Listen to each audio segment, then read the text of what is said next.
Cyclops, 52 in favor of SSG, a vote much closer than I personally anticipated.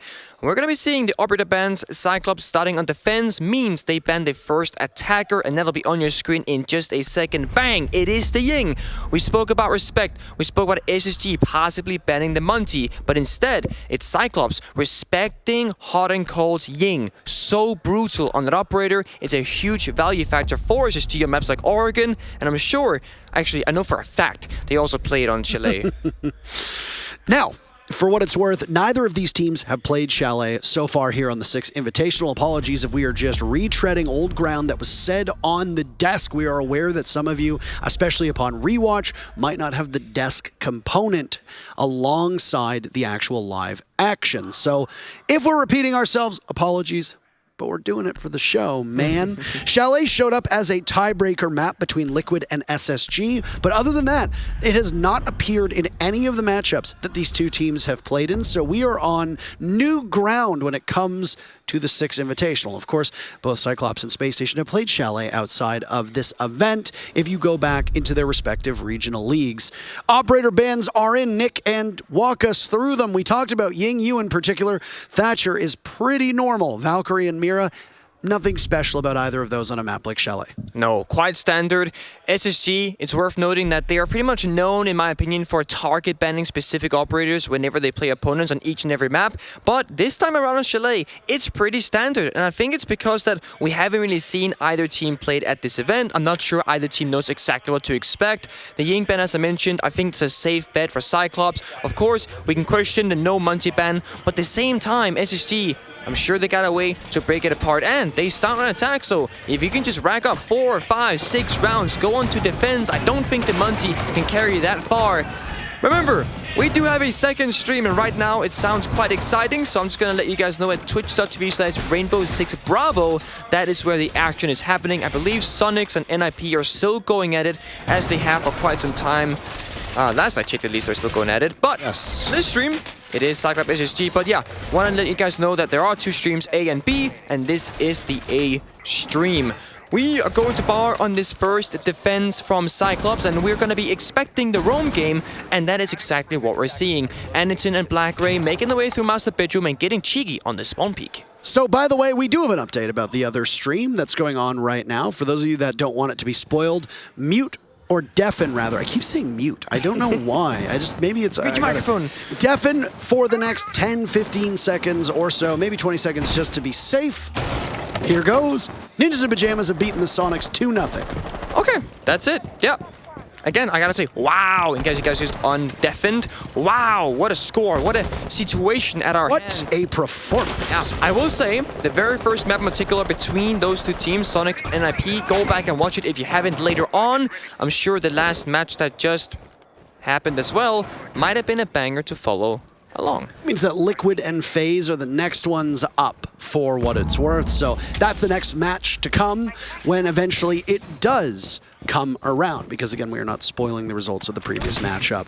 1 minute off of the clock right now. Space Station barging in the bottom floor of the map, opening up the wall inside a snowmobile garage, and now applying some of their attention onto the wall that goes into that back bar. This is a really pivotal spot for teams to play out of. It is a power position. It allows you to govern over a hatch upstairs in a library. It allows you to watch Big Window. It allows you to watch the actual bomb sites itself, and it only really leaves you susceptible when reinforced from main lobby. First kill of the series, by the way, is on the Gator. Down the Wamai goes, and SSG with Bosco getting that kill will start off the festivities. Very nice for them. You could question Gatorada. Why is the new meat jammer on that wall if it's so important? But that's the thing. It's a very big map. You gotta choose. We're excited to put the utility down. And speaking of utility, there's nothing on these blue stairs, which means Rambi can just walk on up. He might just find something free. There is no refragability. It's just him alone. I don't think he's gonna get too aggressive, but you never know, as CAG can just be running into his face at any given moment. They're known for their aggression, and Gatorada and Black Ray both taking a ton of damage while we're watching Rambi creeping on up. It was Foltz who was the one doing some damage to Black Gray. Not sure for Gatorada. Rampy still on these stairs. Suzu not too far above him. The Magnet waiting patiently. Anything that's thrown in that direction will be eaten on up. Rampy makes some noise, giving the idea or illusion that he's going down. The nade misses. Suzu still alive. One from Black Gray onto Foltz. Teams equal at a 4v4. And now Bosco falters to Aniton. The smoke getting on the board. SSG with that early advantage, but they are very quickly losing the plot as yet another body goes down. That's on to Rampy. Hot and cold, sheets the grenade, but a nice two-piece as an air jab knocks Aniton into the nade, but it doesn't matter because off-site and off-screen, the remaining players from SSG get gunned down one by one. And Cyclops on their own map will start it off with a round win. And there is that energy that Jackie was talking about before the match started. That is Cyclops, that is APAC, and that is also often Latam. Whenever these teams play, there is no doubt if you are in the vicinity of the area that you will hear them. And you will hear them each and every round, and that kind of mindset, that kind of vibe that you're brewing inside the team, it can carry you forward, especially because if the vibes are high, so often will the performance be as well. And we speak about SSG, sometimes they can get inside their own head, and if you're starting on Chalet and you got Cyclops taking the first round, even though you got the opening kill, that can be quite frustrating. You gotta keep yourself into it, and that's why having that yes man or funny guy inside the team can really make a big difference. Speaking of doing stuff, we see Foltz actually bringing out the Osa here. That is an operator that Cyclops himself had brought up multiple times on Bank when they played yesterday against Team Liquid. It has an interesting, I would say, win rate or success rate. It's a very situational operator, much like most other shield operators like the Monty, like the Blitz. But of course, when you play the Osa, you get to bring a gun alongside you, and that is something that most players would much rather have than a shield in front of your face. Yeah, there's a 6-pick actually off of the Osa for SSG earlier on. And I'm trying to remember who it was. I think it was Bosco who'd originally picked it. It might have been Hot and Cold who ended up flexing off of that operator. And we've seen some Osa play so far, but not exactly as prominent as you would expect. Smoke grenades with a decent weapon and a gadget that if the defenders don't have impacts or nitro cells can be quite pesky and hard to deal with. The benefits of an Osa increase huge when you're on a map that has lots of verticality and lots of windows. A great map for it would have been Consulate had it not been removed from the map pool. Very but true. A map like Cafe is ripe for Osa. Yeah, even Chalet and as well on Bank, which is where Cyclops brought themselves, it makes really good sense to use it.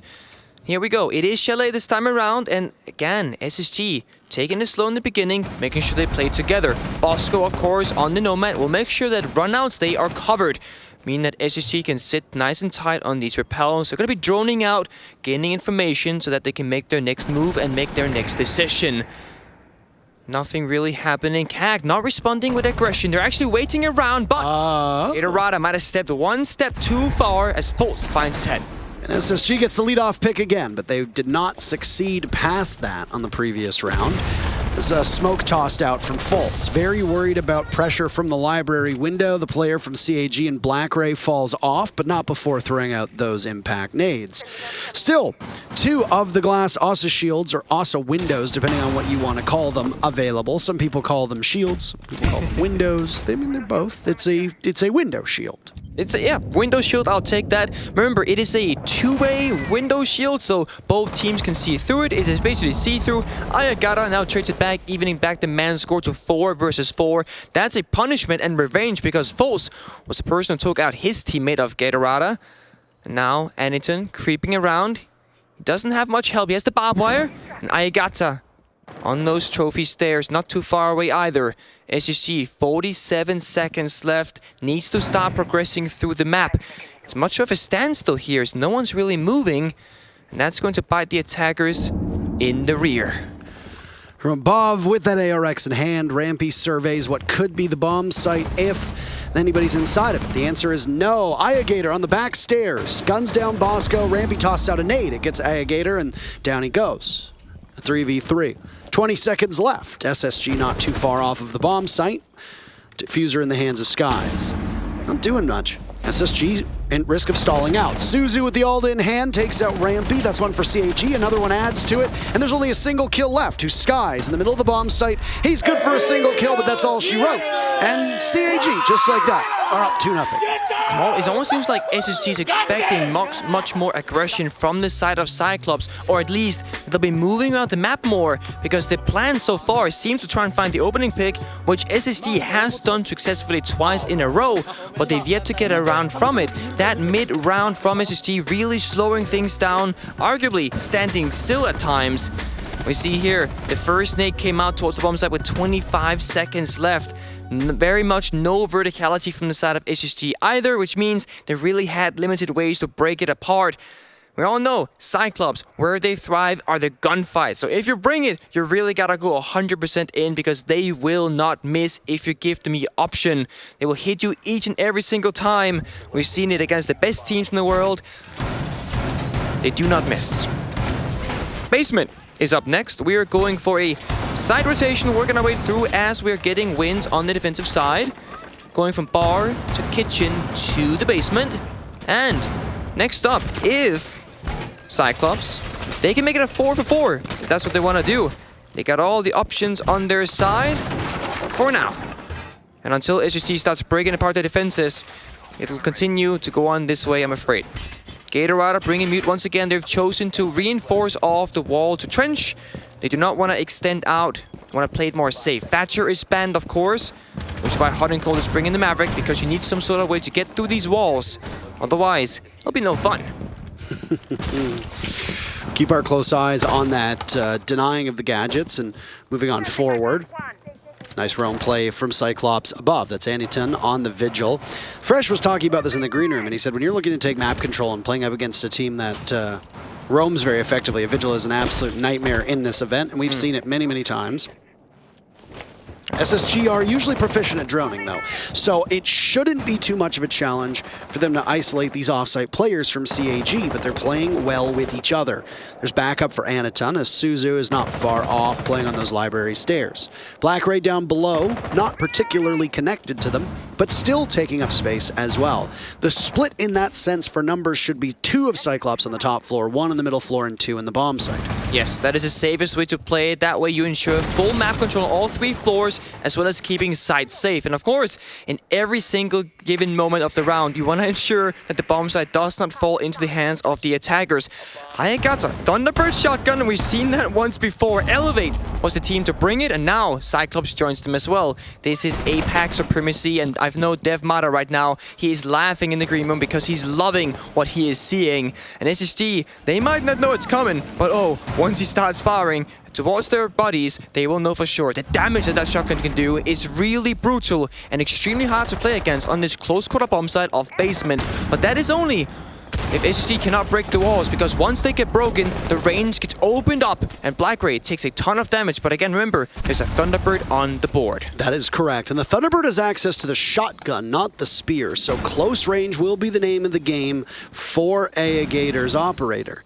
Black Ray can get back to one of the Kona stations, then the Alibi will be in significantly better shape. And for Black Ray, miles and miles ahead of the rest of the team in terms of kills with 5. For a second, Skies saw some limb, an appendage, by the doorway leading into blue and is waiting for a peek out, but looked the wrong way and you'll be punished for it. Trying to give as little of his own body away with the Thunderbird playing close. Bearing 9 will be the primary weapon. Nades get tossed out, 2 big kills from Skies, he'll start it off. From above, Anyton can cover through the hatch, but you'll have to drop to get to the bomb site. You're losing the rest of your teammates. Down goes Suzu as well. A nitro cell from Anyton goes out, does not connect. Trapped inside a connector and under fire. That means the Vigil will have to walk on down. Adarada shooting away. 1 for Anyton on the flank to come back in, but the diffuser will be the most troubling aspect for Cyclops. Gadarada still watching these angles. Not much you can do, just continue to flick away, no real intel. Where is Anyton? That's the real question. Heading through blue to assist the rest of the team. And the Kona stations will actually give away Anyton's position. But nobody from SSG is too keen to engage. They wait back quite patiently, and they have tons of time to do so. Skies is in, that's 3 kills. 4, not attainable. Anyton says no thanks, that's enough. But with very limited time, you've got to find those last 3 players of SSG and hop on the diffuser. Almost impossible to see that done. Try as they might, was a good effort from Cyclops, falls short. And on the third round, Spacestation finally gets on the board. Yep, on the board we are 2-1 scoreline, and the Thunderbird stations, or Kona stations, did quite a lot of work that round. Not only did they reveal the positions of Aniton in that 2vx, but they also managed to fully heal up 2 players from the side of Cyclops. So value-wise, the Thunderbird doing really good job, but ultimately it doesn't really change the round. One-shot headshots will always be one-shot headshots, and gunplay doesn't matter with the health, because as long as you're precise, you will fall really quickly on land. Remember, we're playing 0 ping, 0 latency, amazing hit reg. That means almost without guarantee, everybody will die extremely quickly. Remember, some weapons on the attacking side can do upwards of as much as 47 damage. That means 3 bullets, you're out. All right. Bar and Gaming back again for CAG. Their rotation does not include that master office bomb site above, Nick. Oh. The one thing I will say about Space Station is even in that round that they won, they still didn't manage the clock all that effectively. And I complimented Space Station's ability to drone because historically it's been strong. Against an unpredictable team like Cyclops, that might be a bit of a challenge. And it's also not just the team, it can be the map. You and I cast MIBR versus Na'Vi earlier, and on Chalet, both teams struggled a lot with gaining map control and working the clock in their favor. We saw both MIBR and Na'Vi stall out repeatedly on this map. So maybe it's just the map and the current state of the meta and the way that teams are playing it that causes all of these issues. Space Station, once again, they're good to get the opening picks, but then past that point, they struggle through the mid-round at decision-making. And it was Skies to make space on his own in the previous round. When you open up that wall from Trench, the defenders like to play farther back. Keep one inside a connector, another defender playing close, but not in a position to die from an engagement in that opening, and then a third over by blue. On top of that, Cyclops had some players roaming, though they were able to get back to the bomb site when the call was made. Ultimately, Space Station again almost fell victim to the clock. They get the diffuser down, and the post plant, it's mighty fine. On a map like Chalet, with a bomb site like Bar Gaming, SSG were quickly in the building before, taking the bottom floor, moving up to Bar, but not really being able to do too much after that, because Cyclops again was roaming. SSG didn't know that, didn't know their positions, and got picked apart one by one. Yeah, SSG going for a more limited style take so far, and you spoke about the Na'Vi MIBR game. That was actually a 5-1 side swap in favor of the defenders. So out of 6 rounds, defenders win 5, attackers get 1. That was the case for both teams, and we didn't really see attacking wins until OT, because that was a Na'Vi MIBR situation. I won't spoil the outcome, but that's what happened. Faults now on the Nuke. That was a 6 pick, so they shouldn't know the whereabouts. And of course, when you activate Nuke's gadget and you shoot an alibi Prisma, you actually do not get spotted. That is one of those benefits that Nuke can have, which means Black Rays, operator of alibi, when we rendered, not useless, but a little bit less impactful against the likes of Faults himself at least. Now, basement has been gained control of by SSG. We saw earlier that engagement, but Cyclops, they're up above. They want the first floor, they want the second floor, and Black Ray, he wants a kill. He gets Bosco. That's almost too easy because he was on a drone, I believe. That means now that the advantage is on the side of Cyclops. Black Ray continues to hold on. Library control still on the side of Cyclops. Force again, he has the basement, but Parker, you can't do much with this because the bomb site's all the way across the map. He's playing Nook, so at least he can get up those basement stairs, but you need to open up that wall into the back bar, as you and I had talked about before, whether you do it with a Maverick, whether you do it with a Hibana, etc. The hard breach that's being brought by Space Station is exclusively held by Skies. We've seen this before. Loves playing this Hibana, and is this going to work? No, it actually looks like it eats by an ADS that was not cleared out. Yep.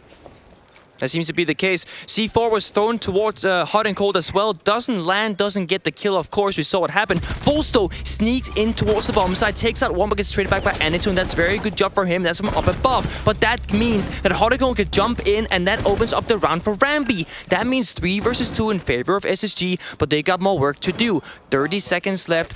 All members up above. Cyclops, they still hold the bomb site, but they do not have the verticality because Hot and Cold got the hammer, and he's going to start swinging. Gator on these library stairs as one of the players from Space Station will start to walk down head-to-head with Rampy. Both great shots, but Gator somehow wins it. Rampy, were you just not expecting it? I'm not entirely certain. All of a sudden, this leaves Hot and Cold in a 1v2. Bullets firing away, and the two players from CAG are just simply too strong. Space Station on, again, another puzzling round, and CAG reacts to that one quite well. That is one of those rounds where you gotta question SSG, what is going on? It sucks because they had the mid-round adaptation. Fultz got the kill, which opened up the round. Yes, it got traded back from Anyton, but that enabled the rest of his team of Hot and Cold and Rampy to get inside of Library and get one kill each. But then it falls apart simply due to a gunfight between Rampy and one member of Cyclops, and unfortunately, they fall a little bit short. Now, we're gonna see some fun from Anyton because he says it's Capcan time on that kitchen dining bomb site. And they're gonna get active on the roam as expected. They wanna cover as much ground with these traps as possible, especially if you're expecting Fultz to sit on that nuke and crawling around the map. Fultz though, he says, not anymore. We're gonna play the Twitch this time around. An operator that we don't necessarily see that much of, actually banned quite often at the Invitationals. Been a target pick. We saw MM earlier against Empire actually banning out the Twitch a handful of times. And they also had a formidable game between those two. A new team in M&M against a veteran such as Empire. There are so many good games to be had today. As you said, Parker, Liquid FaZe, they fight later on today as well. So you can pick and choose which games to watch, but they're all going to be great. Absolutely. And honestly, Cyclops versus Space Station is a matchup that I was very eagerly anticipating because we didn't know how these teams were going to clash with one another. Stylistically, we didn't know how they were going to clash meta-wise, and as was pointed out by the analysts, despite the fact that they have a similar map pool, that doesn't mean they play the maps the same way. A team in Europe that plays Bank might not play it the same way that a LATAM team does it, just as an NA team that plays Clubhouse might not play it the same way that an APAC team does. So you have to keep an eye on how the teams play it and then assess the matchup based on their history and the way that the meta is shaping up. The one thing that has become quite common on Chalet through the course of this event is how freely teams rotate and play off-site. Yes, there will be roamers everywhere, but the unpredictability factor on Chalet so far has been wonderful. I once again refer back to MIBR versus Na'Vi that we casted earlier today, and the fact that both teams were so adept at just moving around the map quickly, it forces you to be on your toes with entry and with drone work. Space Station actually have 3 of the 4 opening picks thus far, but that's all they get. They don't end up getting the round after. They've only got 1 round to their name. So we'll see if they're capable of being better than that. Fultz is on that flex pick, as you talked about. Yeah, Fultz flexing very nicely. SSG still working on that roam clear. They've now managed to get the trophy solarium area of the map, but Cyclops are going to keep moving around. Remember, they do have the Capcan in play, which means late round, if SSG are slow once again, you'll have to start wondering, are they going to be checking the door frames or running straight through them? And that can mean catastrophe, because those Capcan traps do a mighty fine amount of damage, but damage what Bosco wants. He takes out Gatorada. That's the mute off the board, but the gadget will stay alive, doing its job, denying the breach from the side of SSG. So now I gotta progress further. Ayagata inside of kitchen has made his way back to the bomb site. He started up above before, which means it's just Anyton all alone. He has to try and do some damage because otherwise he's gonna be helpless as SSG will start making their way down the trophy stairs. A nade cooked and ready as once again Space Station finds themselves on such low time, and now they are on an evil man count. An equal man count, maybe even an evil one, as Anyton walks in and takes out Hot and Cold. Still upstairs inside of office, policing this part of the map. As it's right over top of the bomb site, it is crucial that this be held on to for as long as possible. A nade from Rampy sails out and it collects. An advantage once again back in the favor of SSG. These off-site players from CAG will be so crucial. Sky's taken down by a Capcan trap at this level. That is remarkable. Now it's Fultz to get tased away at, and he doesn't know where it is. Finally, with only just a shred of HP, he's taken down and finished off by Black Gray. This is an unconceivable round. CAG are everywhere, all at the same time. They take the first half 4-1. Yep, I'm not sure what that hand motion was, like the wheel is spinning around or turning or something like that. But yeah, time and traps. That's the two things that happened that round. SSG were so slow in the mid-round again for the third time overall in these first 5 attacking rounds. And that's when the captain comes into play. When you don't have time to check every single door and every single window, that's when the captain trap might just take you out. That's what happened, and Anderton also got a kill with his weapon. Blackray got the 2k there at the end to finish off the round. Well done for Cyclops. They're maneuvering correctly, and SSG not really sure where the information game was happening because they droned out master bedroom, they droned out office, they had arguably half the map from that piano double door, but they never droned beyond it, so Anderton could just walk on in, take out Hot and Cold on the sledge, and then it's disaster. You lose the verticality, you lose some grenades, and you also create this chaos effect where, oh, SSG, they thought they had control, they thought they had an area secured, and then Anderton said, no, you actually didn't. So SSG need to go a little bit faster, drone a little bit more. But again, it's very much easier said than done because Cyclops are running out the map and they don't care at all. Now, they have not gone to the top floor bomb site of master bedroom. It's been bar into kitchen into basement, into bar into kitchen, into basement. We're very much singing a song, and maybe that's the hand motion we saw earlier, the wheel going round and round and round, because that's what we're doing with the bomb site rotation. We're just going from one place to the second to the third on repeat, and so far, it's been working out. The only round SSG has won so far was on the basement the last time around with Kid Skies planting on that default position and the C4 missed from the side of Cyclops. Well, this is a fateful round for SSG. You've not burned their timeout just yet. Both teams still have it available, should they want to pull it on out.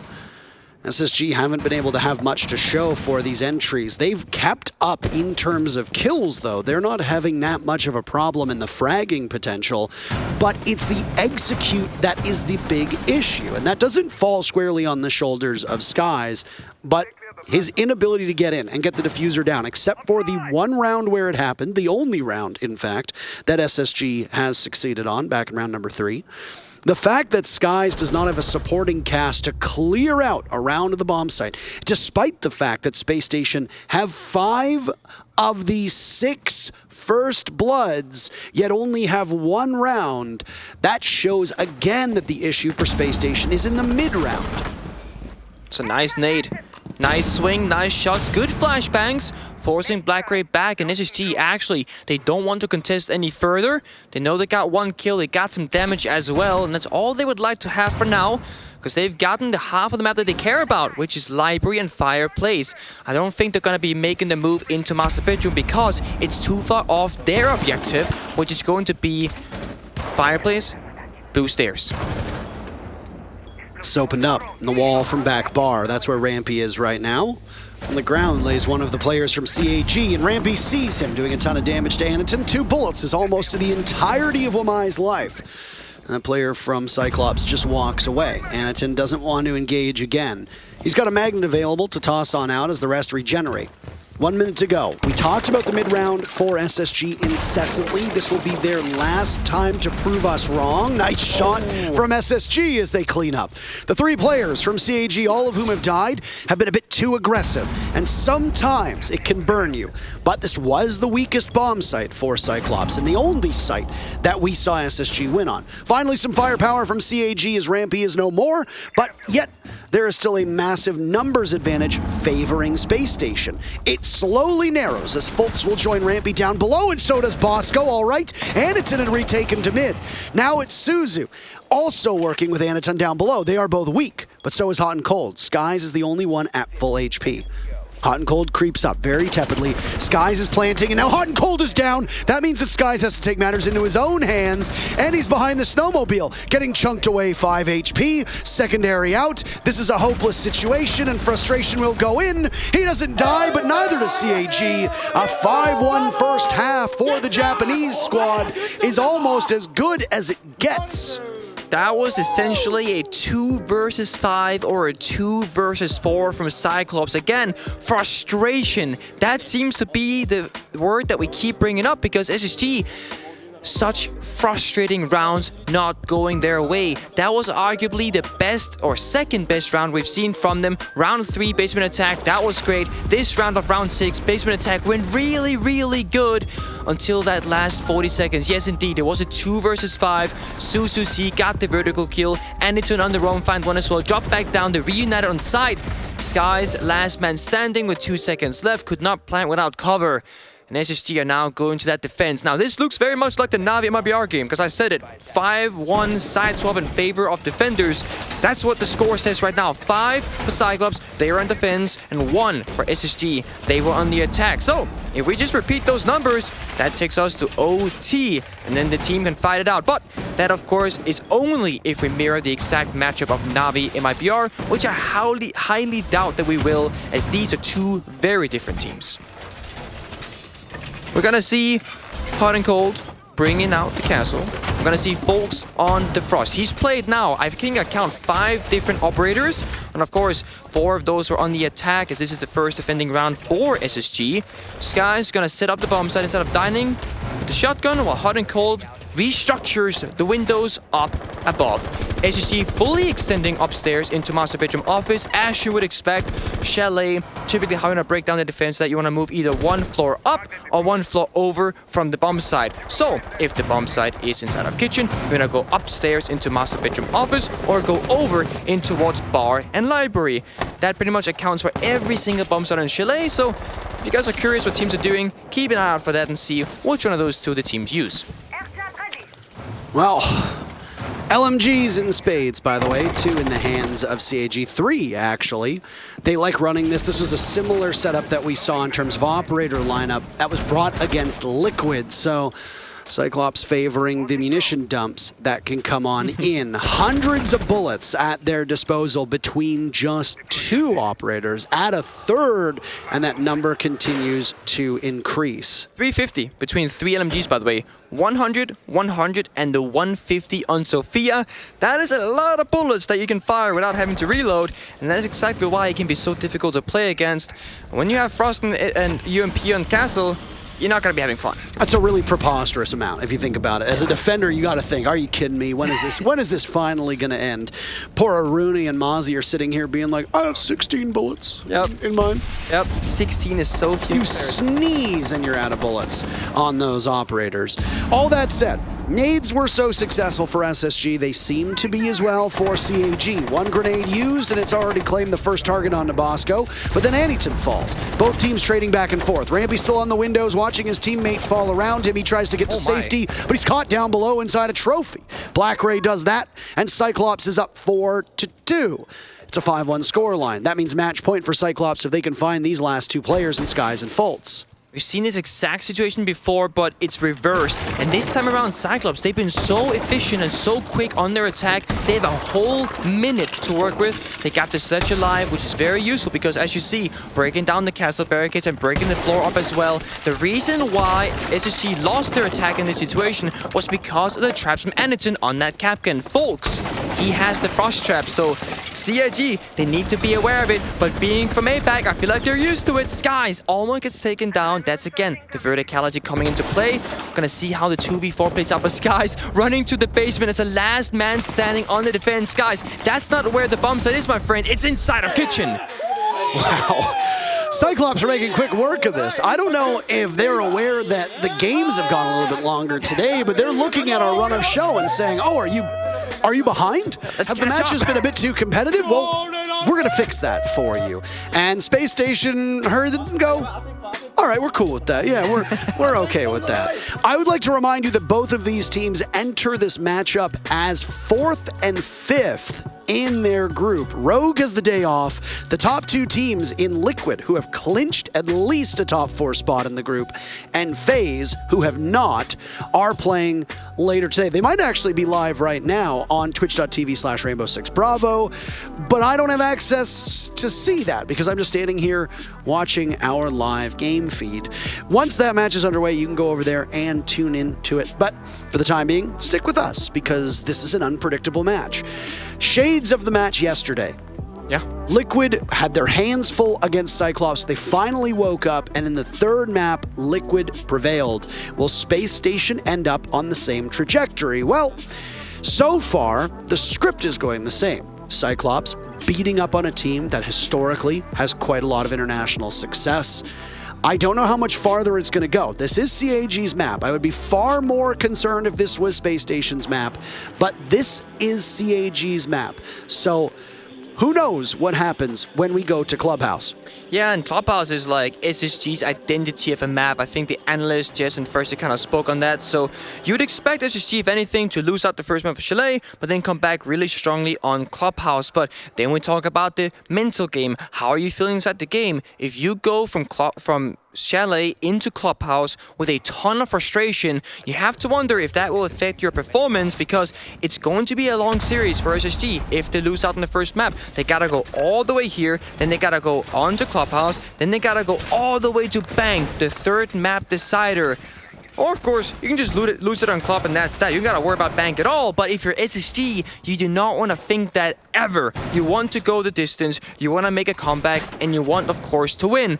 And that goes to both the players, the coach, and the fans. And if you're Cyclops, you can be extremely happy and proud right now, but keep in mind that Cyclops, they tend to get sloppy and overconfident once they have the lead. They are known to almost win a map and then somehow still lose it. I don't want to say they're throwing, because obviously it's not intentional, they would never do that, but it does almost seem to be that way sometimes. I will say that the first map yesterday against Liquid and CAG, despite it being a CAG victory, still went by a scoreline of 8-7. Liquid finally woke up, and things went okay for both of the teams, and you walk away, and then Liquid wins the next two maps in okay fashion, doing so in overtime 8-6, and then in more convincing fashion in 7-3 to end the day. And it was a bit of a mood ruiner for CAG fans, right? And even just for an impartial observer, if you want the team that doesn't historically win to win, the chaos timeline, as it's often referred to as, then you don't necessarily want a match that's been as close as it is to be a blowout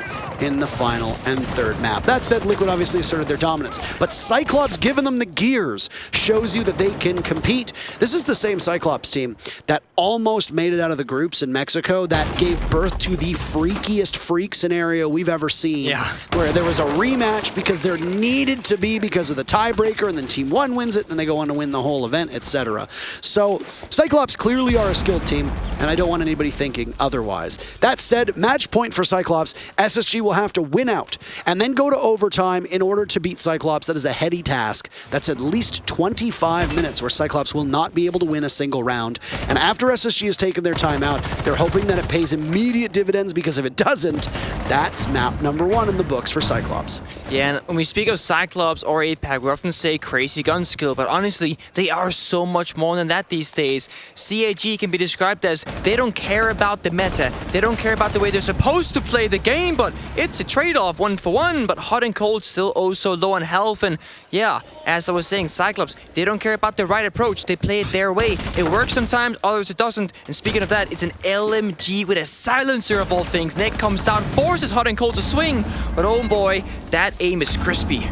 A nice play by Hot and Cold, who was on just 1 HP, and maybe a little bit of restlessness there from Gatorada, as he was unable to connect, despite the fact the team knew Hot and Cold was in that corner. That's what the nade for, was to zone out. Gator gets one back, though, onto Fultz. We see a twitch with the DMR instead of the F2. That is an abnormality. Smokes get tossed out. In a brief moment, there will be a pause to pull the Legion Mine out of his foot. A 3v3. Can't call it a standstill. But Skies will greet the first player to go down the stairs. There you go, AUG in hand. It's the Capital with the LMG. So many bullets. 30 more to go. Nothing Skies can do. Suzu down for the count. That's Hot and Still. On a tear with just 1 HP. What will he be able to accomplish? Diffuser getting planted. And there you go, a jiggle peek from Houghton. He's insane. A player who they have been so critical of internationally, suddenly hitting the marks. In a 1v1, Bosco finishes the deal against Anaton, and it's a denial of the map being clinched for the Japanese squad. SSG answer back, but again, it's a butt clencher. It is a butt clencher indeed, and I mean, what are we saying? Am I allowed to say that? Can I say that? If I said booty earlier, you can say butt cleanser as well. I think we're in the clear here. If not, you know what? We can just leave and not be doing this tomorrow. But honestly, I'd rather be here and do this again. If you suddenly hear me get silenced. Oh boy. We're seeing LMGs with suppressors. We're seeing Twitch playing DMR, which should be illegal, but unfortunately it is not. We see a round go the entire way to that 1v1 with very few seconds left between Bosco and one member of CAG. Oh boy. In other words, hot and cold. 4K, ace denied, doesn't manage to go all the way through as he suffered a wallbang from the LMG. We've seen quite a lot of 4Ks at SI 2022. We've seen very, very few actual aces, which is all 5 kills. Dan from Empire got the very first one, I believe it was yesterday, and I don't actually know if anybody's gotten one since. I haven't heard about it. But yeah, as I said, I think it's the third or fourth 4K that we've seen today from multiple matchups. Hot and cold, unfortunately, not the first North American to get it this time around, but he's 8-8, so he's 1 for 1. He's doing quite all right. Let's look at the kills across both teams real quick. 8-8 Hot and Cold, 4-6 Bosco, 3-7 Foles, 6-7 Ramby, and 4-7 Skies. You look at CAG, pretty casual stuff down the line if you start top to bottom, but then you see Anderson, 12-6, playing Capital LMG, having too much fun if you will, and Gatorada playing LMG Finger silenced, of all things. That means you do a little bit less damage, you have a little bit more recoil, but that's just about it. You still keep the 100 bullets, you still keep the grenades, you still keep the value of the gadget. The silencers, they can kind of keep the enemy second guessing, where am I being shot from? What's happening? What's going on? And when you're playing as chaotic as Cyclops are, I'd argue it's actually not a bad approach to have. Well, unpredictability on defense is something that, once again, we have seen on Chalet all day. Can CAG bring it on to attack? The answer in that previous round was yes. The LMG with suppressor, coupled with the fact that we saw the Twitch DMR, which, as you said, should be illegal. I honestly think it's brought because, A, the DMRs on attack all do crazy damage. They do. If you think about the damage that Blackbeard's DMR does, that Maverick's DMR does, the problem is always the rate of fire. But the buff to DMRs has been their soft destruction. They blow open walls in a shot or two far better than most ARs and SMGs do. That's a big perk of having them. You saw it in action. When Gator was shooting through the wall, over towards Trench Wall, with that DMR, it opened the whole thing up. Oh, the fire. Ramby falls down. They had the 1x disc, they had the ADSs, and somehow, with a nice lineup from Aniton, went for the window, cleared one thing with the smoke grenades, came back to the trophy window, and then used the fire from below, actually evading the 1x discs from the side of Bosco. Cyclops doing a really good job at problem solving this early thing in their way, and that's often where teams go wrong. We speak about APAC not being the greatest region in the world, but honestly, Parker, they're goddamn close these days around. They absolutely are, and it was tweeted out actually by Ali Mao earlier where he said every region is on the same level at this point, and this is a very competitive event. As somebody who often sings the praises of LATAM supremacy, well, I would take his advice, or I'd take his expertise over just about everybody else. 2 kills for SSG, answered back by 1 from CAG, a swing from Bosco through that soft destruction, and now the same position for him. Skies on the stairs could come head first against Black Ray. Gatorada getting into the action as he just tries to merge slowly with his other teammate. An explosion over that window from SSG, and they know exactly where CAG are going to come from. Look at him checking for the frost trap. That is again, the APAC approach, right? I feel like I would have forgotten about it by now, even though Foles has boarded 2 rounds so far. But making sure you don't get caught in the frost trap is a very good approach to jumping in a window. Otherwise, your teammate will be in a 1v3. Retrievable, by the way, but in dire straits. Oh, what did you just talk about? The frost mat. He walks right into it. Skies and Fultz clean up one of the 2 players inside of the frost mat. Pog mat, as they call it. And we are looking at, again, as so many of these maps are, a very defender-sided Chalet. That's 2 rounds in a row for Space Station. Again, they've got 3 more rounds to win in order to go to overtime. That is still a very narrow window. I think this is a CAG timeout, by the way. We'll wait for official call because Space Station has already used theirs, but you got to get in it because just emotionally, Cyclops might be in rough shape. Yeah, that, and I mean, you got many more rounds to go with your CAG. You can lose the next, it doesn't matter, then win the one following that, and still, You got it, because you are on map point. It is map 1 on Chalet. And I think taking the time out now to really talk things through is and try and close it out. You do not want to go to OT. We spoke earlier about how, you know, CAG, they don't really close out rounds. They seem to get the advantage, they get the numbers, and then somehow enemies, they make a comeback, either via adaptation, they could use the playstyle of CAG, or simply just because CAG, they seem to, I don't know, not try less, but just not really try enough, if you will. They seem to play with a lot of fun, which of course, that is a good approach to the game, but also, you gotta make sure you get 7 rounds on the board, then you can laugh, then you go next and do the same thing again. They were showcasing us a bit of operators while you guys were watching the player cams. They were hovering the Lion, hovering the Jackal, hovering the Dokkaebi. They're trying to figure out what the exact approach will be, and of all operators, we almost saw a Gridlot 6 pick, but Black Ray changed his mind. It'll be the Flores instead. Aniton, bring out the Lion for the first time. They want to ensure that the members of SSG are going to be standing still when they want them to. The only player that can move will be a player inside a mute jammer from Bosco, as there's no vigil on the board from SSG. The roam game not going to be as strong as it was from that of Cyclops. Every single bomb site now being shown as this bedroom and office bomb site comes into play from Space Station. Something that's been talked about in the North American League is the flexibility of Space Station on these bomb sites, and it's been a hallmark of almost every single team here at the Invitational. Yeah. Teams will go just about anywhere, and I have no doubt that when we go to Clubhouse on the next map, we will see all 4 bomb sites. See a bar. Bar and Stock's play rate today has actually been decently high across all of the clubhouses since the first match this morning. Yeah. And that is surprising, but then again, when maps have been in the map pool for quite some time and you are at a big event, it's not atypical to think that players will start bringing pocket strats for those specific bomb sites. We also saw a new team such as M&M. They're showing a different way to how to play Oregon. For most teams, that is like a standard way of approaching it from current Pro League teams. They're like new up-and-coming Tier 2. They just qualified, but they got funkier strats, and I think that's a nice way to put it because CAG themselves also very funky in their gameplay, not afraid to try out different things, and so far they've had like 3 different playstyles, I'd say, on attack. Some have been really fast-paced, some have been slower-paced, and right now they're trying to figure out which one works the best as they're bringing out the Lion. Standing still right now is a slow one. The Lion running the DMR as well. This DMR love from CAG.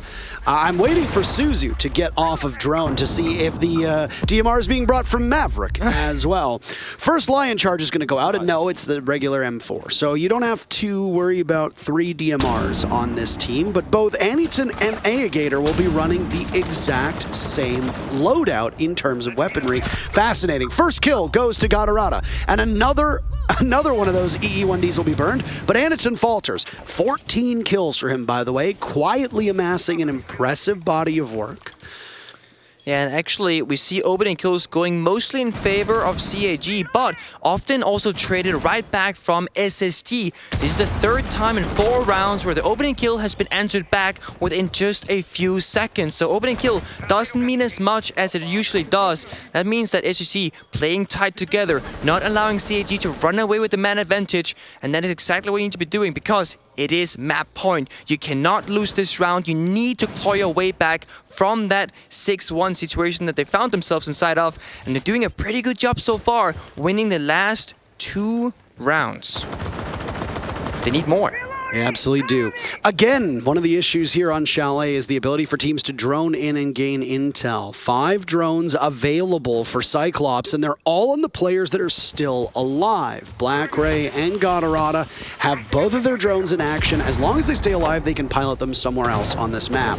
Toying with the windows is the Maverick. Gadarata is down. Aegator is 1 HP. This is not going well for CAG. They are getting absolutely demolished right now by Space Station. The remainder of Aegator finished off by Rampy. On rappel is Suzu, looking into office and off. All right, down below, 20 seconds left. Gadarata surging through the bottom of the map. All of CAG are repositioning over by the trophy stairs. This is a deliberate call. Hot and Cold could potentially net 3 kills, but look they're just walking up the stairs and he's there. A triple kill for him. How about a quad kill? He dies, but CAG were all out of options. My goodness. And they end up all getting buried in the same spot. Still match point, but SSG 3 in a row. You'd think having 3 players in Cyclops running at you would be scary. Hot and Cold stood his ground. He's laughing. Yeah, he's laughing. He's like, oh, you ran at me. I took all 3 down. I got injured. It doesn't really matter. It's a trade. SSG can be happy. They won the round. And again, we're getting closer and closer to that comeback being enabled. Yeah, Hot and Cold. Good job, Hot and Cold. Good job. I would have personally just run away if I saw that, you know, run to the bathroom and say, you know what, time is running low. My teammates will be there. We'll figure it out. But sometimes you gotta stand your ground and just take the fight. And that's what they did. 6 pick coming out from Hot and Cold. He wants to get onto the Warden. This is funny because the Ying is banned, first of all. And secondly, CAG actually showed their signature pick of the Munty, but they 6-picked off it from one shield to another, Munty to Osa. And we saw this in the earlier rounds, actually from Folks on the side of SSG. They were playing the Osa for a little bit, didn't really find that much success for it. But for the basement attack of CAG, this could work quite beautifully if they manage to get open up the walls. This will create very long angles. You can then put down the Osa shield and then play behind it, safe and sound. You got the cover, and the only way that SSG can play around that is they have 1 impact from Rambi, who will likely be roaming, and then they have a C4 in Hot and Cold and a C4 in Bosco. But remember, C4s can only be tossed so far, so as long as Anderton puts his shield back far enough, well, the C4 simply won't reach, the shield will stay alive and the cover will stay there the entirety of the time. Skies denying the walls with the Kite Claw. That's going to be a big problem for CAG as there is no Maverick on the board, there is no Thatcher on the board as that is banned.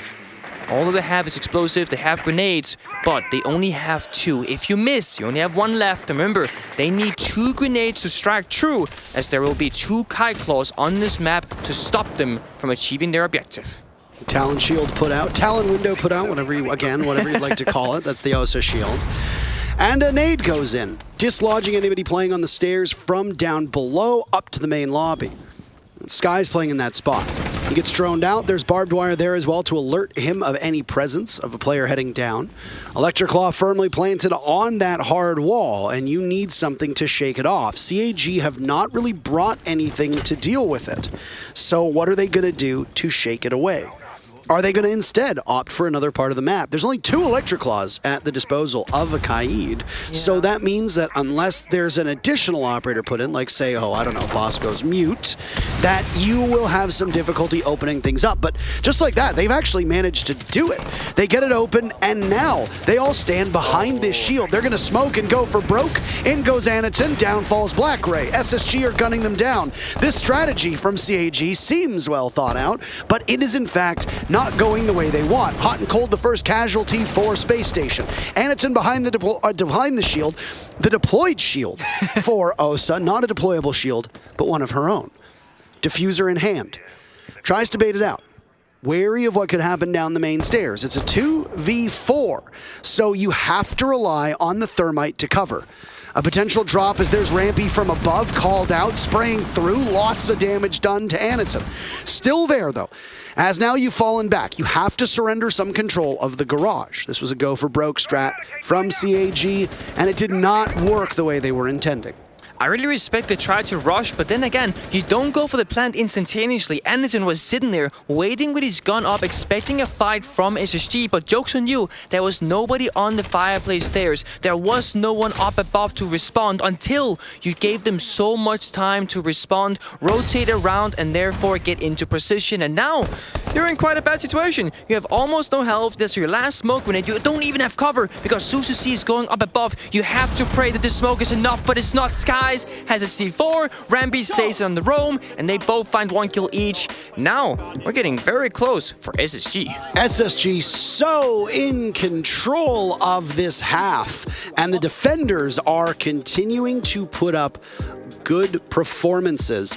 I like what CAG attempted there. I really, really do, but there was just a couple things that they needed to have done before that. Number 1, the smokes did not fully obscure their push in. There was hesitation with the Osa shield, which didn't even go in first, by the way. No. The Osa shield was either second or third even through the breach. You typically want that to lead the charge and have smoke fully blanketing it out. You have to bait out the nitro cells as well, and most importantly, importantly, that staircase leading from lobby needs to be watched. If you don't have somebody physically there, you need to ensure that nobody is going to rush down it, throw an impact or a nitro cell to take you out of action. So Space Station on CAG's map have mounted one of the more impressive comebacks that we've seen so far through the 4 days of the Six Invitational, and are now a single round away from shooting this first game into overtime. Yep. So far, we've seen 1 round win on attack from SSG and 1 round win from CAG on the attack as well, which means heavily defender-sided Chalet. Something that only a few months ago we would think would be impossible, because this map started out as quite attacker-favored and then over time kind of evened out depending on the playstyle and team, of course, in question, and the operator bends as well. Nowadays, somehow, some way, we're finding ourselves in the opposite spectrum, and I think it's because the teams have started to figure out how to play the map more. As we spoke about on the defense, people roam a lot more. They understand that map control is super important. It's not as simple as just walking in if you're attacking. No, because there's going to be 3 or 4 defenders running around, and you then need to somehow figure out 1, where they are, 2, how to kill them, and 3, you only have 3 minutes on the clock from the beginning, plus you gotta run up towards the building before you can start droning.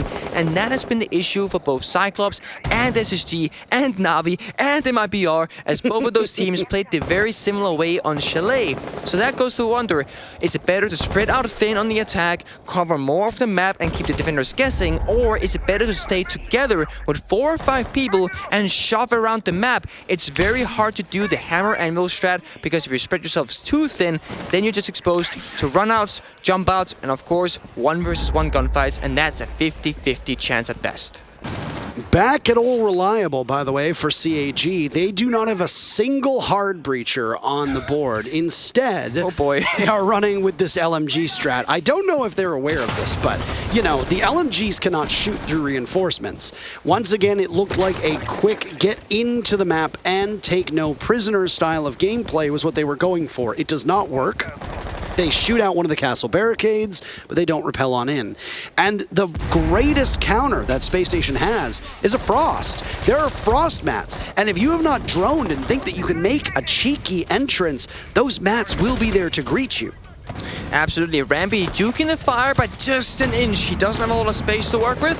Those discs have now been burned in ADSs, of course, but they will recharge over time. That means the longer SSG can delay for, the better for them. Cyclops, they've burned most of their utility. They have no nades. They only have 3 flashbangs and 1 arrow left from the side of Anitun. That means SSG, you're in the driver's seat. If you don't overstep your boundaries, there's no way for them to take you out. I think they know this, and they're playing their cards smart, because they are waiting for CAG to make the first move. And CAG just tried to do it with Suzushi, taking a ton of damage. Gatarada dropping Rampy, and another lined up too, but on the floor doing the worm is Bosco. Fultz in on it too, Skies as well, a double, and it's Anitun against all of SSG but Rampy. It almost certainly seems like overtime, unless Anitun is able to pull off one of the most insane clutches we have ever seen in the history of Rainbow Six. And I say that without any hyperbole. The things required to go right for Anitun quite high, but immediately things go wrong. That's the round, and that's the second half. Space Station put together 5 rounds in a row. Cyclops in major trouble on their own map. Overtime is required to put this one away, and it's old familiar for Space Station. They just won 5 defensive rounds in a row. Well, they're going to go to defense right away, and then get a second crack at defense if they win this first round, because then you need at least 1 more. So we'll see. SSG defending twice. Cyclops defending once. Very first bomb site is going to be downstairs on Garage. If the script is true, as it was earlier in the day, as we keep bringing up in the Na'Vi MIBR game, we're going to see attackers somehow, for no reason, start dominating in overtime. So if you're SSG, you're looking at it. They won the last 5 rounds of defense in a row. But funnily enough, they only got the opening kill kind of once, because every other time they got it was instantly traded back. So CAG, on the paper, did really good, but SSG did even better by managing to close out the rounds 4 versus 5. And now we need to see once again on the basement where last time it got kind of bloody. Cyclops have been throwing these kind of, I'm gonna call them one-off strats into the face of SSG. Parker, you called them, I don't know, side rushers or something like that, or something of that like. Is that what I called them, Nick? Side rush. What you had to? What did I call them? I don't know. You were like getting fast in there kind of playstyle vibe. Getting fast in there kind of playstyle vibe strat is exactly what I called it. Exactly that. Exactly. It's a long name, so I'd recommend if I can to shorten it down because on a strat book you need like another piece of paper to like extend it. We'll workshop it. We'll workshop it. All right, we'll workshop it. Anyway, basement it is. Hot and cold actually bringing out the vigil, which means the roam is now enabled. When you have impacts on the vigil as well, as we saw in Rampy previously, you can make use of verticality. That means if CAG doesn't clear out the map, they're going to have a very bad time with the flanks. And that's also why Susu C bringing out the Dokkaebi is going to favor them quite nicely. Wow, look at that. As that will help them take out the roam, you get control over the cameras once you get the opening kill. And again, opening kill is oh so important for that exact reason of the Dokkaebi. You get even more value out of it. You just saw a vault in from CAG and they shot the ground underneath the window, which leads me to believe that they don't know every single operator that Spacestation has, and they are worried that a Frost might have been 6th picked into, because if you are certain there's no Frost on the board, there's really no reason for you to do that. Maybe a goo mine from Rampy if you think it's on the window, but you're looking out for those Frost mats. And with the prevalency that SSG has been running Frost, that's a good assumption to have. Obviously, the whole point of the 6th pick is to conceal one of those operators. Bosco is under heavy fire from Gatorada inside a piano. Continuous spam marks coming in from this position, but Bosco's now fallen off. The hatch was open, and he's been able to get the hell out of there. Remember, this is a basement defense, and SSG are just all over the place. There's only really Folds and Skies inside, with the last 3 remaining players roaming 1 floor up above. They'll start working their way down as the time progresses, because SSG, they don't care too much about the map. They want the bomb site to be safe, but if you can burn the time and kill some drones and burn some utility, you'll put yourself in an even better position for once the bomb site becomes the play. Meanwhile, all this is happening, Aniton, he's painting something on the wall. It looks like a square, and so far, looking quite nice indeed. Those edges are nice and soft, they're not that rough, and that means that it will have a way in. The wall has now been made soft. That's something you can do with Maverick if you go from left to right or right to left. And that will create them an entry point into sight. But with 40 seconds left to go in this 5v5, that does favor the defenders. But then again, Gatorada gets the opening kill onto Rampy with a second onto Bosco. All of a sudden, the guns are hitting their marks for CAG, overwhelming the defenders of Space Station. Skies and Hot and Cold, the only 2 players to have broken double digits are left, and Hot and Cold will continue to add to his tally. He's got the wall carved out. It's Gatorada in tow, but Hot and Cold at such close range is able to win that fight with a single HP to his name. He'll walk out and reclaim his spot upstairs inside a lobby. Finished off by Gator, and it's Skies in a 1v2, make it a 1v1. Keep away from the Kite, 7 seconds left for him to bide time. The thing is that Aniton has access to the fuser and he'll play around it, but you don't beat Skies in that close proximity, not like that.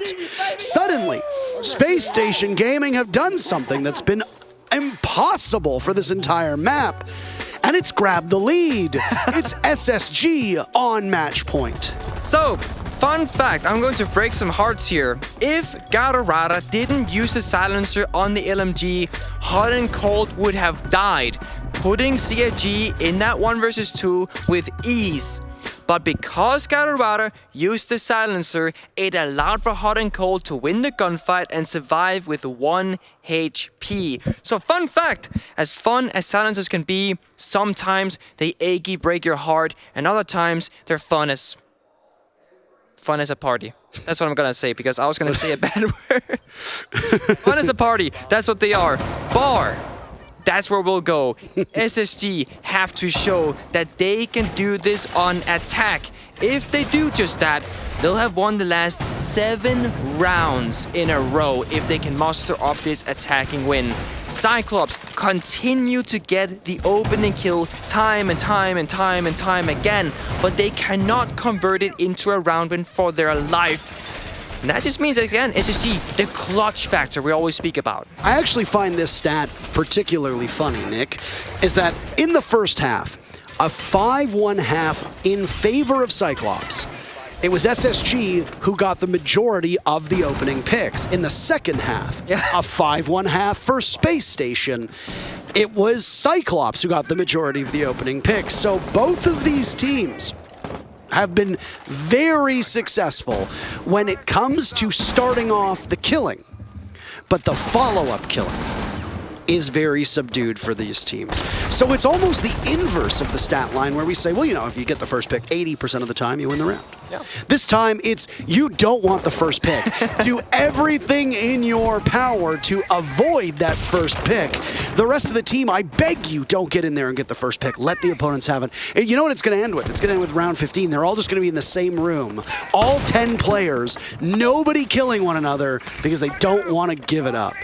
It's like the sacrifice. I re-sacrifice X player to then win the round, and that's honestly quite worth it if you ask me. I believe the official call is blood for the blood god?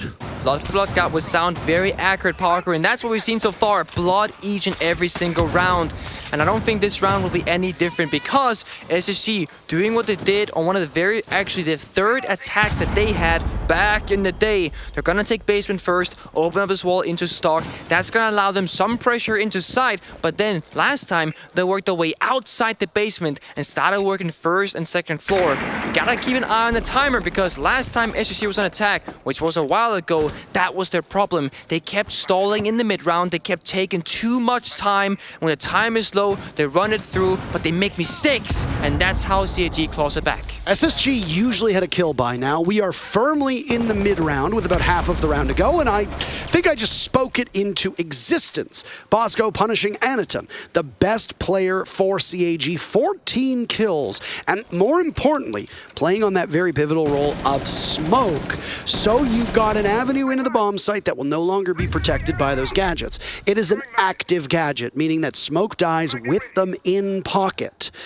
A minute to go. SSG hit an adrenal surge, and now they can afford to wait a little bit. They don't need to immediately push into the bomb site because they got that first pick. They can still do drone work and then assess where they want to strike. Absolutely true, and again, as you said, they can now just wait. They can now execute at 20 seconds, 15 seconds, it doesn't matter. There isn't anything to stop them besides the guns and 1C4 from Gatorada and SSG. They want to make sure they hit this site with knowledge, with information, so that they can make the right decision, because if you misstep, that's going to be the round and you go 7-7. You want to avoid that as you walk in, but Bosco finds one with Rampy following up shortly after. Ayagata answering back. The chaos unfolds, but SSG, they come out on top. 2 versus 4 with 15 seconds left. And Suzuki on this blue stairs can't do enough. The last player is Gatorada. He's also up top. Yellow ping comes out and he finds a diffuser of hot and cold, but now he's left all alone. 1 versus 3 and time is ticking down. SSG will start planting once again. Is there information? Is there a ping? There is. He's trying to find the angle. He can't quite get it because guys, he finds him, and SSG somehow, some way wins every single round in a row to take Chalet, the first map of this best of 3. 7 maps in a row. 7 damn rounds in a row to take the map. I am just, my brain is melted inside of my skull, Nick. Oh boy. This is... We saw it all. When we looked at our matches today and we knew we had CAG versus Space Station, we said to each other, you know, this can go one of 2 ways. This can be a real close nail biter, or it can be an absolute stomp. And I mean, you might have a messy game, you might have a clean game, but so far it has lived up to its billing. Both of these teams, knowing that they are towards the bottom of their group and they are playing like their lives depend on it. The thing for Cyclops is that their map was Chalet. They just surrendered it 7-8 to Space Station, and you said that Clubhouse was interwoven with SSG's identity. Well, guess what the next map is? It's Space Station's pick on Clubhouse. Clubhouse time. I would like to preface right now before the ban phase after the break once we get there that I would like to see a Monty ban from SSG. Fully out, take it off the board. Anaton did showcase it on Chalet, but then Six picked off it. I think SSG can be super comfortable if they get a default Clubhouse, right? The way that most teams normally play it, and the way that Chalet is. You know, out on the map at Roamers, it's hard to control your opponent, especially on attack. That's where they struggled. But on Clubhouse, it's much more compartmentalized, it's much more more default. You know what to expect, you know what the enemies are going to be, and that's where SSG are so much stronger than the likes of Cyclops, presumably.